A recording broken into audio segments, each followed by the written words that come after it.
Uşaqlar, başlayırıq köməkçi nitq hissələrinə və əsas nitq hissələrini bitirdik. Gördük ki, biz əsas nitq hissələrində fərqli cəhətlər var. Köməkçi nitq hissələrində də daha fərqli cəhətlər var və bunların ortaq olan və ortaq olmayan xüsusiyyətləri var. Köməkçi nitq hissələri hansılardır uşaqlar? Bəli, köməkçi nitq hissələri. 1. Qoşma. 2. Bağlayıcı.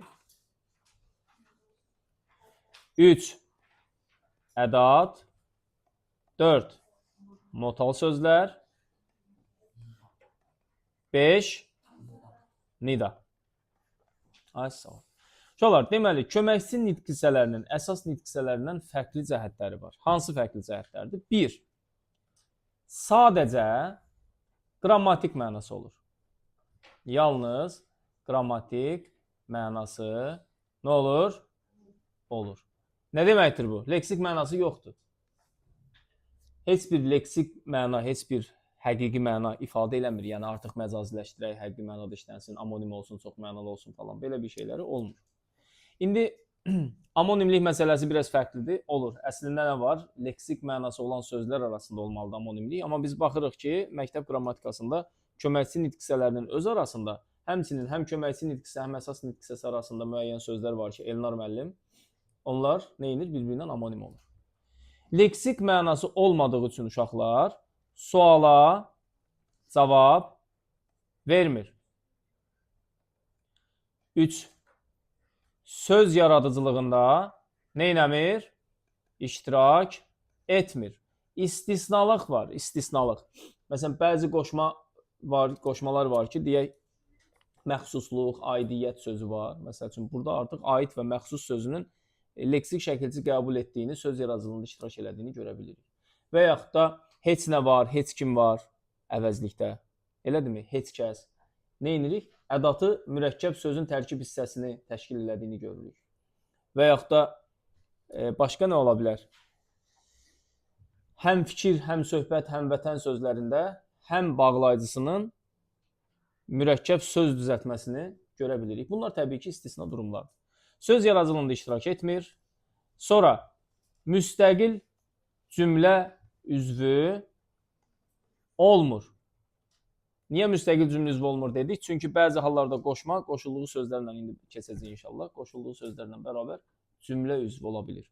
Ona görə əsas nitq hissələrində isə bunların hamısı olur. 5-ci nədir uşaqlar?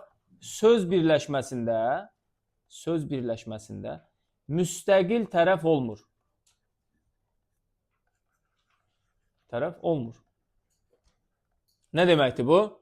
Məsəl üçün deyirəm ki, evə doğru getmək.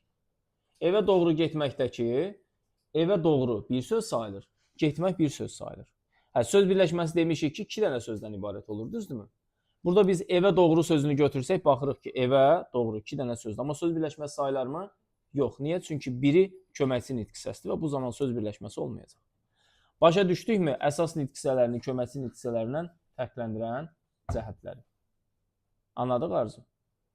Eşq olsun. Keçirik bugün nəyə? Bir də uşaqlar, 6-cını da deyim. 6-cı da köməkçi nitq hissələri quruluşuna görə 2 cür. Sadəcə sadə və mürəkkəb olur. Əsas nitq hissələri isə düzəltmə mürəkkəb 3 cür olur. Bəli. Başlayırıq bu günlərim qoşmadan. Qoşma nədir? Qoşma köməkçi nitq hissəsi olaraq sözlərə qoşulur və qoşulduğu sözün sintaktik funksiyasını dəyişir. Həmçinin qoşulduğu sözlə bərabər yeni məna çaları yaradır. Deyirlər, rəng çaları. Nə deməkdir? Yaşıl var, qırmızı var, göy var. Məna çaları da o deməkdir. Məna fərqliliyi. İndi baxacağıq. Qoşma uşaqlar digər köməkçi nitq hissələrindən fərqli olaraq quruluş cəhətdən yalnız və yalnız sadə olur. 1. Qoşma digər köməkçi nitq hissələrindən fərqli olaraq qoşulduğu sözlə birlikdə nə olur? Bəli, cümlə üzvü olur. Qoşma nə edir həmçinin? Şəkilçi qəbul edir. Məsəl üçün, sənin kimilər bu insanlara pis örnək olurlar. Sənin kimilər. Neynədir? Cəm şəkilçi qəbul etdi. Və yaxud da mən sənin kimisini çox görmüşəm. Sənin kimisi mənsubiyyət neynədir? Təsirli hal qəbul etdi. Oldu mu? Baxaq. Qoşma dedik, qoşulduğu sözlərlə bərabər qoşulduğu sözlərdə müxtəlif məna çalarları yaradır. Hansı mənaları meydana gətirə bilir? Baxaq. 1. Birgəlik. 2. Aidlik.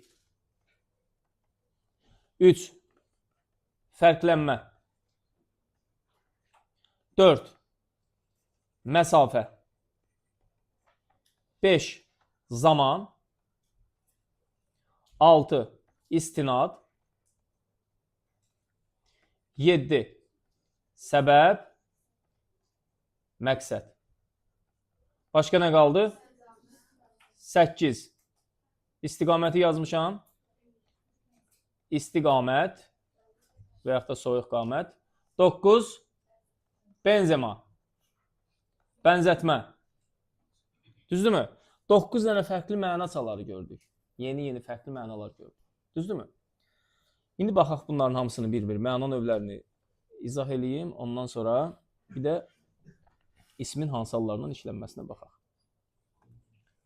Deməli, uşaqlar, qoşma ismin 4 halı ilə işlənə bilir. Birinci hal, ismin adlıq halı.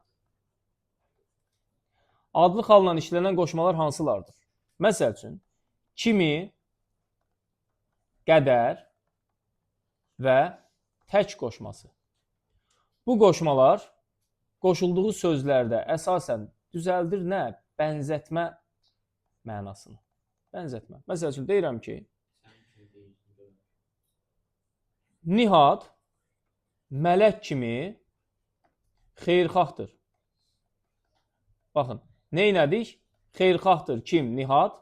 Necə xeyirxahdır? Nə tərzdə xeyirxahdır? Mələk kimi. Bax, gördünüzmü artıq bunu biz neynədik? Mələyə bənzətdik. Düzdür? Deyirəm ki, Nihat da Hüseyin qədər dərs oxuyur. Onun dərs oxumasını gətirdik, onunla müqayisə elədik. Və yaxud da, burada uşaqlar, bir də tək qoşmasıyla bərabər təki qoşması da qarşımıza çıxacaq. Məsələn, Vaqif şeirində deyir ki, günəş təki hər çıxanda səhərdən alırsan Vaqifin ağlını sərdən. Sər nə deməkdir uşaqlar, bilirsiniz? Sər baş deməkdir. Orxan zəhmət olsa dik otur. O mübarək başını dik saxla. Günəş təki nə deməkdir uşaqlar? Günəş kimi deməkdir. Oldu mu?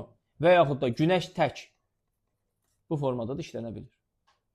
Sonra hansı qoşma var adlıq halından işlənən? İlə qoşması var.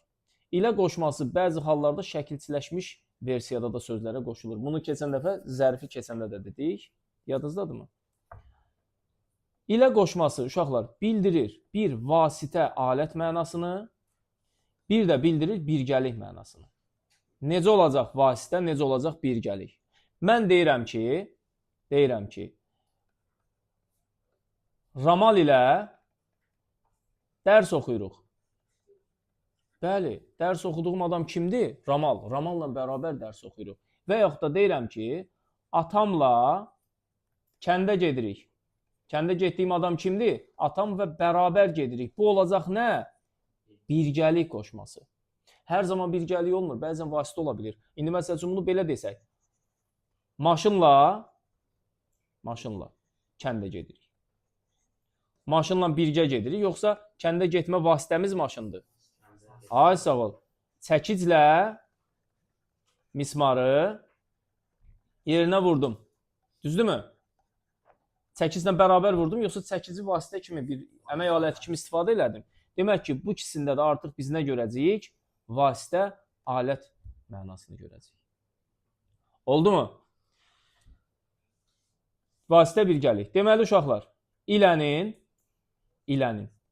həmçinin istiqamət bildirdiyi qoşmalar da var. İstiqamət. Və burada ca qoşmasından sinonim olacaq. Məsəl üçün, deyirəm ki, yol boyunca və yaxud da yol boyu ilə maşınlar düzülmüşdür. Maşınlar, mən saytları bəzən yeyirəm. Yol boyu ilə maşınlar düzülmüşdür. Yəni, yol boyunca maşınlar düzülmüşdür. Burada artıq nə olacaq? Yol boyunun istiqamətini, maşınların düzülmə istiqamətini göstərəcək. Başa düşdünüz? Sonra nə var uşaqlar? Ca qoşmasının özünə baxırıq. Ca qoşması həmçinin bizim qarşımıza nə kimi çıxa bilir? Ədat kimi çıxa bilir. Düzdürmü? Sifətin çoxaltma dərəcəsini düzəldir həmçinin ədat olaraq. Həmçinin zərf düzəldən leksik şəkilci kimi, düzdürmü? Dillərə qoşularaq rusca, türkcə, almanca kimi ifadələrdə zərf düzəltmiş olur. Ca qoşmasını biz sinonim olaraq harda görmüş oluruq uşaqlar? Bir, müqayisə qədər qoşmasını sinonimi kimi görə bilirik. İlə qoşmasını sinonimi görə bilirik. Bir də yönlük alınan işlənən görə qoşmasını sinonimi görə bilirik. Qədərlə olanda nə olacaq? Bax, testinizdə qarşınıza çıxacaq ifadədir. Bir, səni dünyalarca çox istəyirəm, dünyalarca sevirəm ifadəsi var. Nə qədər? Dünyalarca, yəni dünyalar qədər çox sevirəm. Gördünüz? Bir bu var. Sonra nə var? Deyir ki, dəryaca ağlın olsun, dəryaca ağlın olsun, kasıb olsan gülərlər. Başa düşdünüz? Ağlın nə qədər çoxsa, pulun yoxsa, güləcəklər, vezin alan olmayacaq. Dəryaca ağıl nə deməkdir uşaqlar? Dərya qədər ağlın. Həmçinin bundan başqa bir ifadə də var. Deyir ki, dəvəcə boyun var, köşəkcə ağlın yoxdur. Nə deməkdir bu? Dəvə qədər boyun artıb, dəvənin balasında da köşək deyirlər. Köşəkcə, yəni köşək qədər ağlın yoxdur. Oldu? Ümid. Ay, sağ ol. Canın ilə ilə bayaqlarım dedik, istiqamət bildirən, yuxarıda izah elədik. Dağ boyunca atlar qaçışırdılar. Dağ boyu ilə qaçışırdılar. Görədə bu olacaq. Görədə də, uşaqlar, görədə də. Üçüncü, istinad bildirəcək. İstinad. Deyirəm ki, zərfin mənaca 4 növü var. Bu istinaddır. Nə olacaq burada? Zərfin mənasına görə 4 növü var. Bax, bu halda cümlə daxili nə olacaq? Sinonimli təşkil edəcəklər. Can neçə mənada işləndi? 3 mənada işləndi. Hansılar? İstiqamət, istinad və müqayisə bənzətmə. Oldu mu? Gözəl. Sonra adlıq alınan işlənən üçün qoşması var. Üçün qoşması uşaqlar səbəb bildirir. Səbəb məqsəd. Səbəb məqsəd. Ana deyir ki balasına, ay övladım, mən bunların hamısını sənin üçün edirəm. Sənin üçün yaşayıram. Yaşama səbəbi, onu etmə səbəbi nədir? Kimdir? Öz övladı. Demək ki, səbəb olmuş oldu. Mən buraya dərs oxumaq üçün gəlmişəm. Oxumaq üçün olanda nə olacaq? Biz məsləri keçəndə də demişdik uşaqlar. Oxumaq üçün gəlmişəm. Nə? Məqsəd. Ay, sağ ol. Üçün qoşması. Və üçün sözü yalnız və yalnız qoşma kimi işlənən sözdür. Başqa heç bir yerdə qarşımıza çıxmır. Oldu mu? Sonra nə var? Haqda, barədə qoşmaları var. Əsasən bunlar aidlik bildirir. Məsəl üçün deyirəm ki, ümid haqda belə danışmayın. Ümid barədə mənə çox söz dedilər. Dedilər ki, o uşaq oxuyan uşaq deyil. Düzdürmü? Haqda və barədə. Bu da qoşma olaraq qarşımıza çıxa bilir. Oldu? Adlıq alınan olan qoşmaları başa düşdük uşaqlar. İndi nəyə keçirik? İkinci. Yiyəlik alınan işlənən qoşmalar. Uşaqlar, məna olaraq demək olar ki, eyni qoşmalar işlənir. Sadəcə yiyəlik halda yerinə, əvəzinə var. Vətən naminə var. Uğrunda var. Səbəb məqsəd bildirir. Biz vətən naminə dünya ilə yarışırıq. Məqsəd. Düzdürmü? Vətən uğrunda döyüşürük. Məqsəd bildirmiş olur. Orada bir də haqda sözünü eləyirik nə? Haqqında və barəsində. Hüseynin barəsində çox şayələr gəzir. Hüseyn də deyir ki, niyə tək gəzirlər, çağırsınlar, mənlə gəlsinlər.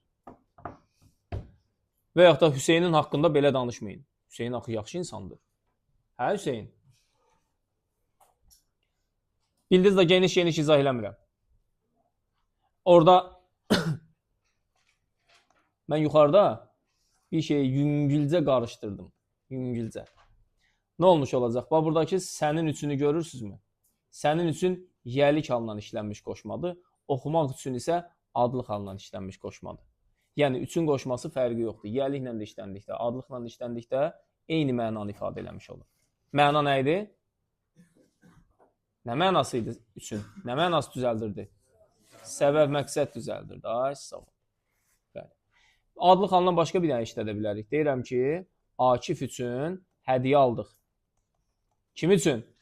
Akif üçün adlıq aldıq. Və yaxud da sənin üçün hədiyyə aldıq, yiyəlik aldı. Yenə də eyni qoşmadır.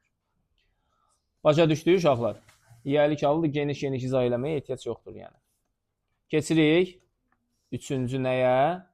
Yönlük al. Yönlük al. İsmin 4 halı ilə işlənir qoşmalar. Adlıq, yiyəlik, yönlük və çıxışlıq. Hansılarla işlənmədi? Ona da bildirsə, halal olsun yəni. Mən bilməzdim məsəl üçün. Yönlük alınan işlənən qoşmalar hansı mənalar meydana gətirir uşaqlar? 1. Sarı, tərəf, doğru və qarşı. Bu qoşmalar bildirir istiqamət.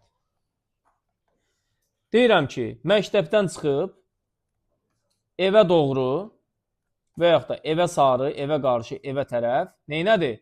Qaçmağa başladı. Niyə? Məktəbdən çıxıb acından ölür də. Qaçmağa başladı. İstiqaməti haradır? Ev. İt. Asimə doğru qaçmağa başladı.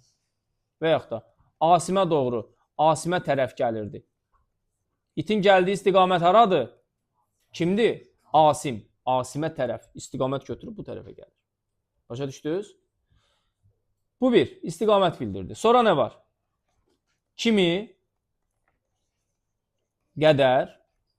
Bax, burada artıq təklə dəki qarışdırmırıq. Dək və can qoşmaları var ki, bunlar uşaqlar məsafə bildirir.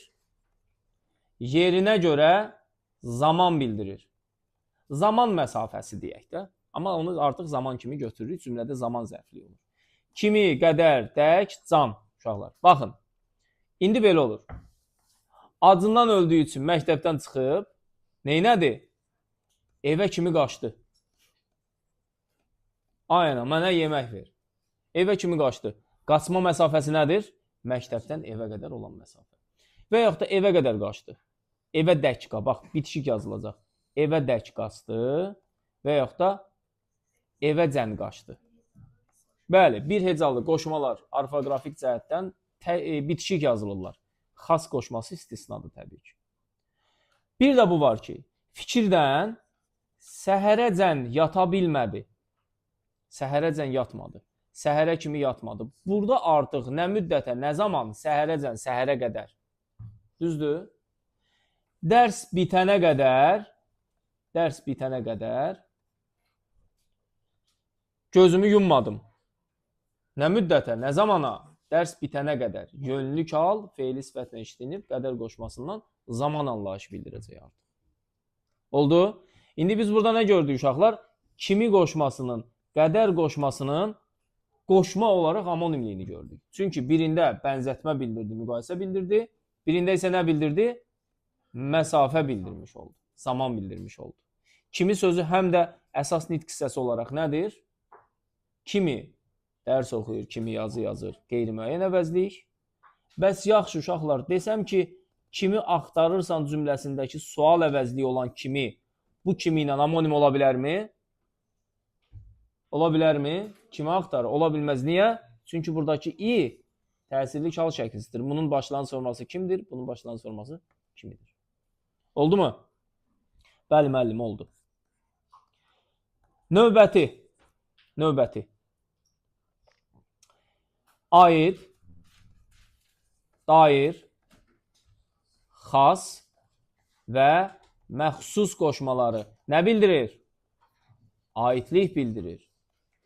Deyirəm ki, bu gülüş yalnız Hüseynə xas və yaxud da Hüseynə məxsus gülüşdür. Düzdürmü? Artıq nə elədik? Gülüş Hüseynə aid olmuş oldu. Və yaxud da məndə deyirəm ki, sənə dair və yaxud da məndə sənə aid kitab qalıb. Kitab var. Məndə sənə aid şəkillər var. Düzdürmü? Elmə dair məlumatları ensiklopediyalardan öyrənmək olur. Baxın, elmə dair. Nə oldu? Aidlik bildirmiş oldu. Elmə aid, sənə aid, Hüseynə aid və s. və ilaxirə və başqaları. Oldu mu? Sonra burada nə çıxır meydana uşaqlar? Görə qoşması. Görə qoşması nə bildirir? Səbəb, məqsəd bildirir. Deyirəm ki, mən bura oxumağa görə gəlmişəm. Oxumağa görə. Məqsədim nədir? Oxumaq. Oldu mu? Ay, sağ ol. Bir də nə var uşaqlar? İstinad bildirən əsasən, istinadən qoşmaları. İstinad nə deməkdir?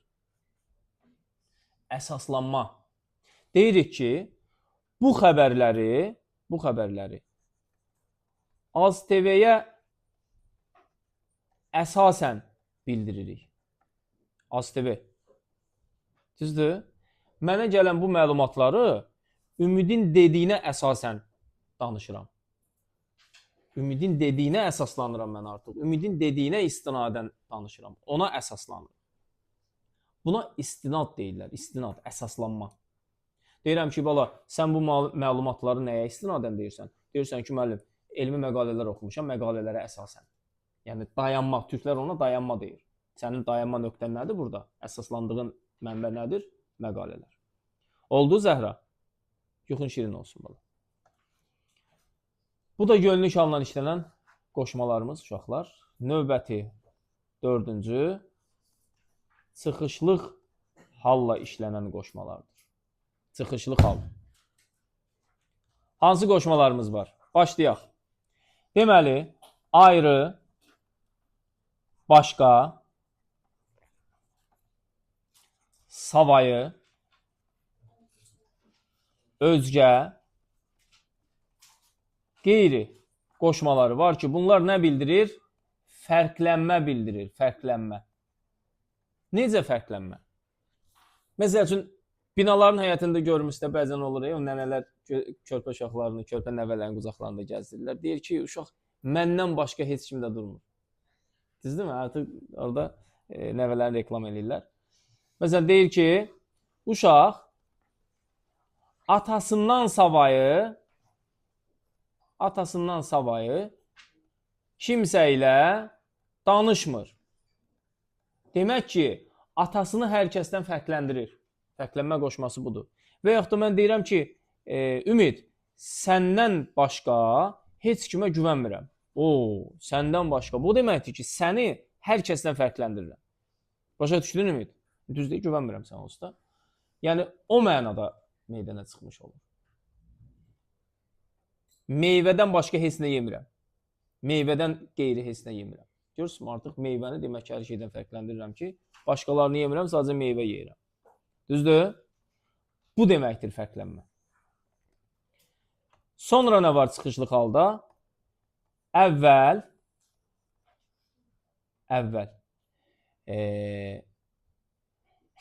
sonra, bəri,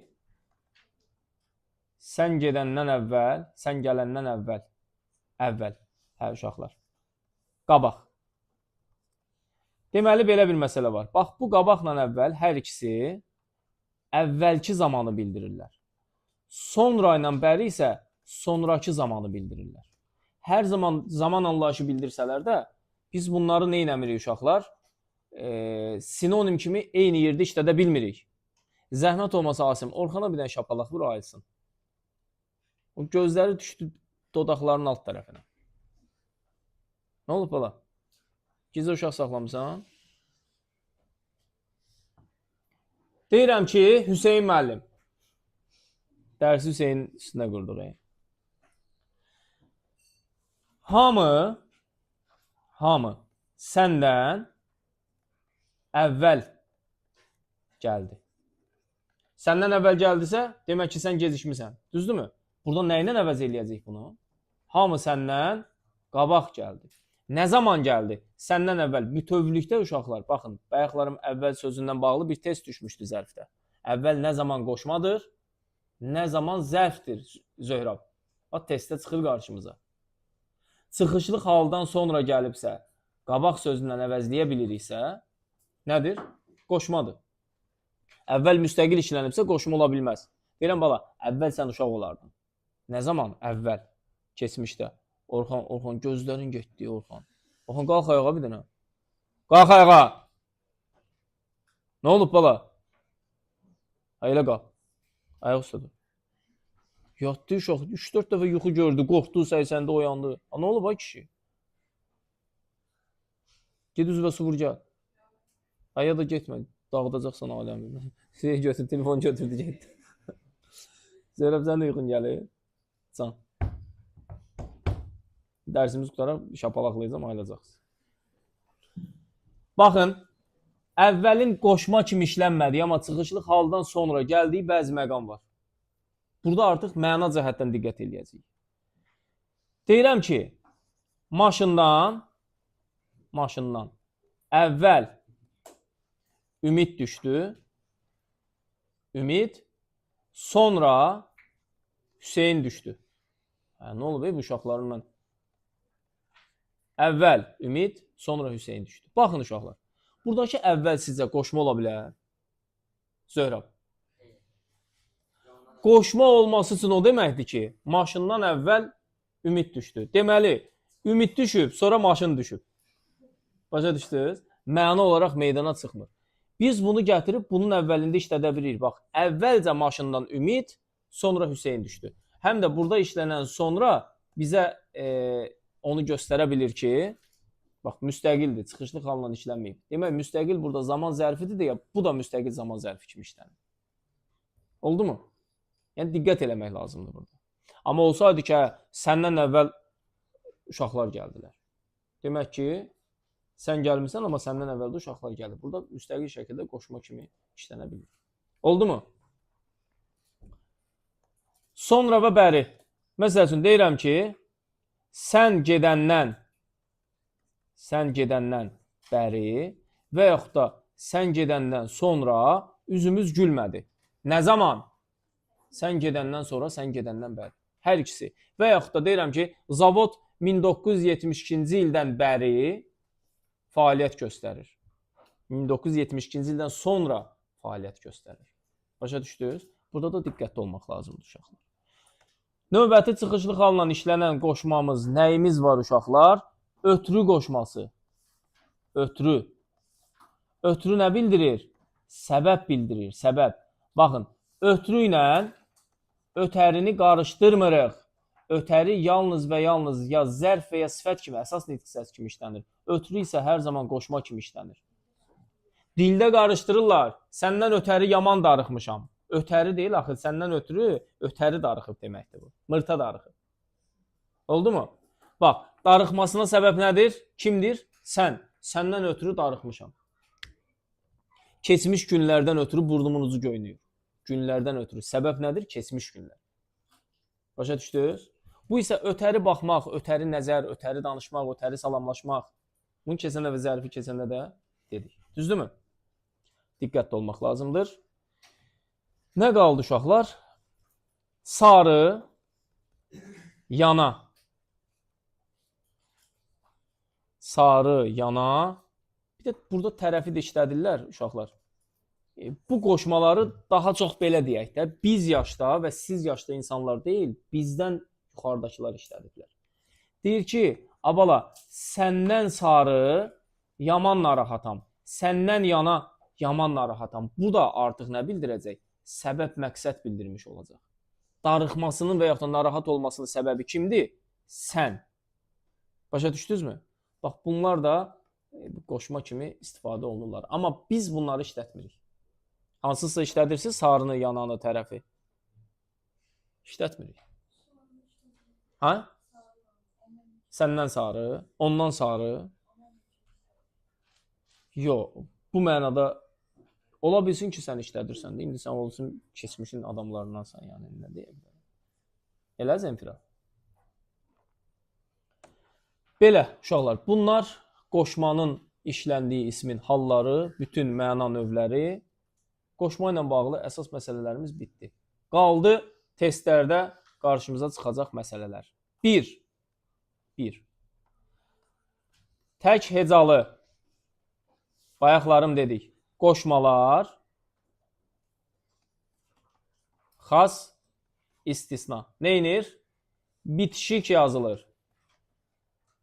Qoşmaların orfoqrafiyasında çaşdırmaq üçün bununla bağlı müəyyən testlər düşəcək. Məsəl üçün, sənin tək insanı görmədim. Tək necə olmalıdır burada? Bitişik yazılmalıdır. Oldu? Sonra, bayaq nə dedik? Qoşmalar qoşulduğu sözün sintaktik funksiyasını neynir? Dəyişir. Necə? Baxın, sintaktik funksiyanı dəyişmək bu deməkdir. Bir söz cümlədə mübtədadır. Məsəl üçün, Əli oxuyur. Oxuyur kim? Əli. Əli hansı cümlə üzvüdür? Mübtəda. Biz bura qoşma artırırıq. Əli kim oxuyur? Söz dəyişdi avtomatik olaraq nə oldu? Tərz hərəkət zərfliyi. Oxuma tərzi necədir? Əli kimi. Kimi qoşmasını atdığımız təqdirdə bura sözün sintaktik funksiyasını mübtədadan zərfliyə keçirtdi mi? Demək ki, keçirtdi. Sözlərə qoşularaq xəbərli şəkilçi qəbul edərək cümlədə sözlə bərabər xəbər olur, tamamlıq olur və s. Məsəl üçün, deyirəm ki, bunların hamısı sənin üçündür. Bax, sənin üçündür. Bütövlükdə xəbər olmuş olacaq.